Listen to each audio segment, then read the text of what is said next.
కి తనకు అనుకున్నటువంటి ఆస్తులు కావచ్చు ఇవన్నీ ఇవ్వడానికి ఆయన ఒప్పుకున్నారు ఇల్లు తప్ప అనేది ఒక కండిషన్ నడుస్తోంది. సో అవన్నీ ఇవ్వడానికి ఒప్పుకున్నారు ఆయన. సో ఆమె సేఫ్. మీరు ఒక వైపు మీ హస్బెండ్ కూడా మాట్లాడారు, మీ ఫ్యామిలీతో మాట్లాడుతున్నారు, ఇవి ఉన్నారు. ఒంటరి అయిపోయింది అక్కడ శ్రీనివాసే కదా.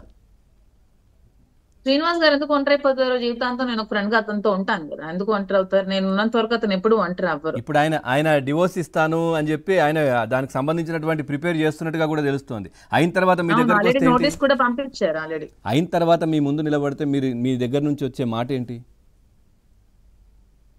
అతనికి అలాంటి ఆలోచనలు అవంటూ లేవు. అతనికి రాజకీయంగా ఎదగాలని ఆలోచన ఎక్కువ ఉంటుంది కాబట్టి అలాంటి ఆలోచనతో ముందుకు రారు. ఎందుకంటే నేను అతనితో ఉంటాను కదా, లైఫ్ లాంగ్ అతనితో ఫ్రెండ్ గా నేను కూడా గైడ్ చేసుకుంటూ అతను సపోర్ట్ చేసుకుంటూ ఉంటాను కాబట్టి అలాంటి ఆలోచనలు అతనికి ఇంతవరకు లేవు. ఇంక మీద వస్తే ఇంకా ఆలోచించి నిర్ణయాలు తీసుకోవాలి అవన్నీ.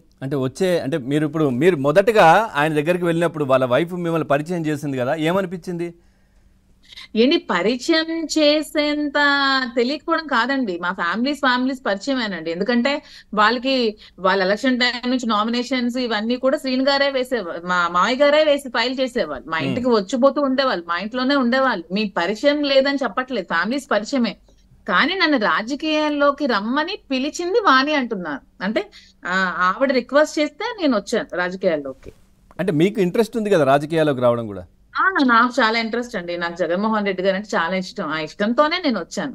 అంటే నాకు ఇష్టంతో వచ్చాను. కానీ ఆ చిన్న పాప అప్పటికే 2 years పాప, కొంచెం ఒక పాపకు ఒక 5 years దాటిన తర్వాత ఇంకా ఇప్పుడు ఈ టర్మ్ లో నేను వద్దాం అనుకున్నాను రాజకీయాల్లోకి.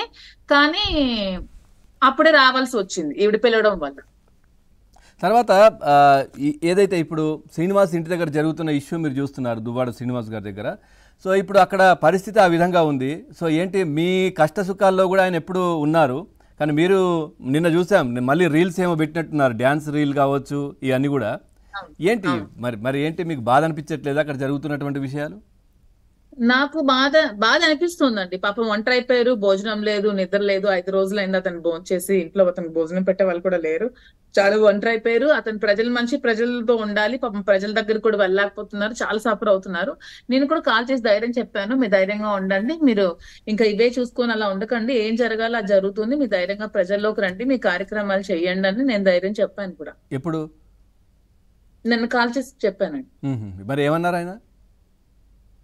ఓకే అలాగే చేస్తానని చెప్పారు. రేపు August 15th కూడా కార్యక్రమం చేయడానికి రెడీ అవుతున్నారు. బయటకు వస్తా అన్నారా? వస్తారు. ఓకే. తర్వాత మీరు ఇందాక మనం మాట్లాడిందే, ఇప్పుడు మీరు మొదటగా మీరు కలిసినప్పుడు అంటే జనరల్గా బయట మాట్లాడుకుంటున్నది అంటే మీరు నిజంగా కూడా మీరు ఇప్పుడు ఫ్రెండ్ అంటున్నా కానీ నిజంగా తనంటే ఇష్టం, మేము జీవితాంతం